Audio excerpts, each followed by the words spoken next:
মানুষ যখন মানুষকে কষ্ট দেয়, যে কষ্ট দেনেওয়ালা তার লাইফে 4টা বিপদ আসে। বলেন তো কয়টা বিপদ আসে? 4টা।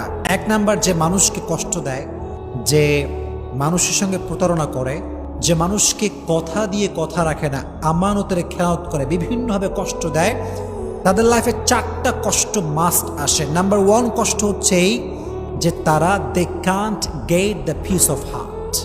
তারা মনের প্রশান্তি হারিয়ে ফেলে। মনের প্রশান্তি কোথাও তারা খুঁজে পায় না। মনে রাখবেন, যদি আপনি কাউকে কষ্ট দিয়ে থাকেন তাহলে আপনার মনের যে সুকুন, যে রাহাত, যে পিস, যে শান্তি, এটা হারিয়ে যাবে। এটা আল্লাহ তাআলার পানিশমেন্ট। একজন বান্দা যখন আর একজন বান্দায় কষ্ট দেয়, তখন আল্লাহ তাআলা তার হৃদয়ের সমস্ত শান্তি কেড়ে নেন। তার হৃদয়ে কোনো শান্তি থাকে না। এখন আপনি বলবেন যে হুজুর, কত মানুষ আমারে কষ্ট দিল, ওদেরকে দেখি ডাটসে ঘুরে বেড়ায়, কোনো অশান্তি নাই, টাকা পয়সা, গাড়ি বাড়ি বউ, কোনো কিছুর অভাব নাই, ডাটসে ঘুরতেছে, তাহলে আপনার কথার ব্যাখ্যাটা কি দাঁড়াবে? প্রিয় ভাইরা, বাহ্যিক সুখটা আসল সুখ না, ভেতরের সুখটা হচ্ছে আসল সুখ। কথা বলেন ঠিক কিনা? আসল সুখ হচ্ছে ভেতরের সুখ। পিস অফ হার্ট যার নাই, পিস অফ মাইন্ড যার নাই, তার পুরো পৃথিবী থাকলেও তার কোনো কিছু নাই। That means if you have the peace of heart, then you have everything, and if you do not have the peace of heart, then you have nothing. মনের প্রশান্তি যার নাই তার কিছু নাই রে ভাই। এটা মারাত্মক বড় জিনিস। এজন্য যারা মানুষকে কষ্ট দেয় তাদের মনের প্রশান্তিটা হারিয়ে যায়। কাউকে কষ্ট দেবেন না। আমি সবাইকে হাত জোর করে অনুরোধ করছি, আর আমাকে শুনছেন পর্দার আড়াল থেকে যে মায়েরা বোনেরা শুনছেন, সবার কাছে দুটো হাত জোর করে বলছি, কখনো কাউকে কষ্ট দিবেন না। নিজে ভেঙে চুরে চুরমার হয়ে যান, নিজে কষ্ট পেয়ে ভেঙে শেষ হয়ে যান, কাঁদেন, আল্লাহর কাছে দাঁড়ান, তাহাজ্জুদ পড়েন, সেজদায় কান্না করেন, নিজে শেষ হয়ে যান, মানুষকে কষ্ট দিবেন না। এটা বড় মারাত্মক বড় একটা অপরাধ। এটা আমরা ফিল করি না, আমাদের ভেতরে রিয়েলাইজেশনটা নাই। মনের প্রশান্তি হারিয়ে ফেলবে। খবরদার, বিয়ালাত, মানুষকে কষ্ট দিবেন না। 1 নাম্বার। 2 নাম্বার যে বিপদ আছে সেটা হচ্ছে যারা মানুষকে কষ্ট দেয় তারা তাদের লাইফ থেকে অনেক দামি একটা জিনিস হারায় ফেলে। এটা আমি আমার রিয়েল এক্সপিরিয়েন্স থেকে বলছি, দেখে বলছি, বুঝে বলছি। যারা মানুষকে কষ্ট দেয় তারা তাদের লাইফের সবচেয়ে মূল্যবান জিনিসটা একটা সার্টেন পিরিয়ড সে হারিয়ে ফেলে, হারায় যায়, বুঝেও না, মানুষ টেরই পায় না, আল্লাহ কেড়ে নেয়। এটা করবেন না। যদি নিজের ফেভারিট জিনিস হারাতে না চান, প্রিয় জিনিস যদি হারাতে না চান, মানুষকে কষ্ট দিবেন না। এটা খুব খারাপ, এটা খুব মারাত্মক জঘন্যতম অপরাধ। কোরআনে আল্লাহ তাআলা বলেছেন, ওয়াল্লাযীনা ইউযুনাল মুমিনিনা ওয়াল মুমিনাত বিগাইরি মাকতাসাবু ফাকাদ ইহতামালু বুহতানা ওয়া ইসমান মুবিনা। যেই বান্দারা একজন মুমিন বান্দাকে অথবা একজন মুমিনা বান্দিকে কষ্ট দেয়, তারা প্রকাশ্যে গুনাহ বহন করে।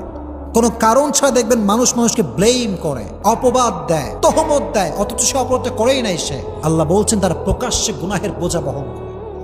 কষ্ট দিবেন না, কাউকে কষ্ট দিবেন না। নিজে কষ্ট পেয়ে শেষ হয়ে যান, কান্দেন, পাগলের মতো চিৎকার করেন, যাই হোক না কেন, মানুষে কষ্ট দিবেন না। 2 নাম্বার বিপদ। 3 নাম্বার যেটি ঘটে সেটি হচ্ছে যে মানুষকে কষ্ট দেয়, মানুষের মন থেকে আল্লাহ তাআলা তার ভালোবাসা দূর করে দেয়। যদি আপনি আমাকে কষ্ট দেন, আমি কষ্ট পেলাম, অনেক কষ্ট পেলাম, আপনি মনে রাখবেন এটার ব্যাড ইফেক্ট যেটা আপনার লাইফে ঘটবে সেটি হচ্ছে মানুষের মনে আপনার জন্য কোনো ভালোবাসা থাকবে না। এটা ন্যাচার অফ ল, এটাই প্রকৃতির নিয়ম। আপনি দেখবেন যারা সমাজে মানুষকে গালি দেয়, রুড বিহেভ করে, এদের থেকে মানুষ অলওয়েজ ডিস্টেন্স মেনটেন করে চলে। ওদের কাছেও মানুষ যায় না। কারণ কি জানেন? আল্লাহর ধরা সবচেয়ে বড় ধরা। আল্লাহর ধরার মতো বড় ধরা পৃথিবীতে আর কোথাও নাই। এই জন্য যখন মানুষকে কষ্ট দিবেন, মানুষের হৃদয় থেকে আল্লাহ তাআলা আপনার প্রতি যে রেসপেক্টটা ছিল, যে সম্মান ছিল, যে লাভ ছিল, এটা আল্লাহ দূর করে দেবে। এটা হচ্ছে 3 নাম্বার বিপদ। আর last and final, and that is very dangerous, very dangerous. সেটা কি? এদিকে তাকান, আমার চোখে চোখ রাখেন, কথাগুলো বোঝার ট্রাই করেন। যখন আপনি মানুষকে কষ্ট দিবেন, কবরে আপনার তওবা করেছেন, আল্লাহর কাছে কান্নাকাটি করেছেন, তাহাজ্জুদ পড়েছেন, আজীবন আল্লাহর কাছে তওবা করতে করতে আপনার সব গুনাহ মাফ হয়ে গেছে, মাশাআল্লাহ, দ্যাটস ভেরি অ্যামেজিং, সব মাফ হয়ে গেছে, খুব ভালো। কিন্তু যদি আপনি মানুষকে অজান্তে কষ্ট দিয়ে থাকেন, এই গুনাহটা ক্ষমা হবে না। এটা ক্ষমা হবে না, বিকজ হক যেটা আছে এটা 2 প্রকার। একটা হচ্ছে হকুল্লাহ, একটা আল্লাহর হক, আর একটা হচ্ছে হকুল ইবাদ, বান্দার হক। আল্লাহর হক নামাজ পড়বেন, পড়েন নাই, তওবা, ক্ষমা করে দিবে আল্লাহ। আপনার আল্লাহর হক সামর্থ্য হয়েছে হজ করতে হবে, করেন নাই, আল্লাহ ক্ষমা চাই, তওবা করলাম, আল্লাহ আবার করব, আল্লাহ মাফ করে দিবে। এটা ক্ষমা হতে পারে, বিকজ আর রহমান আর রহিম, he is the most merciful, the most gracious, the most kindful, সবচাইতে দয়াময়, সবচাইতে মায়াময় একজন। জবান খুলে বলেন তিনি কে? আল্লাহ হচ্ছেন সবচাইতে মায়াময়। এটা ক্ষমা হতে পারে।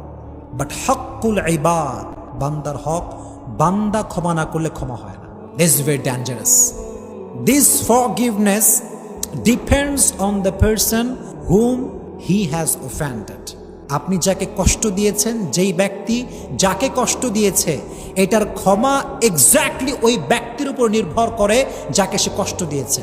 সে যতক্ষণ পর্যন্ত ক্ষমা না করবে ততক্ষণ পর্যন্ত ক্ষমা হবে না। এর জন্য প্রিয় ভাইরা, যারা মানুষকে কষ্ট দেয়, যারা মানুষের সঙ্গে প্রতারণা করে, যারা মানুষের সঙ্গে কথা দিয়ে কথা রাখে না, এদের ক্ষমাটা আটকে যায়। কবরে সব গুনাহ মাফ হয়ে গেলেও এই কষ্ট দেওয়ার গুনাহটা মাফ হয় না যতক্ষণ পর্যন্ত যাকে সে কষ্ট দিয়েছে সে যতক্ষণ পর্যন্ত মাফ না করে ততক্ষণ পর্যন্ত এই বান্দার ক্ষমাটা আটকে যায়। জোরে বলেন নাউজুবিল্লাহ।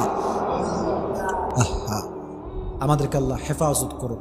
কথার মাধ্যমে কষ্ট দিবেন না, আঘাত দিবেন না।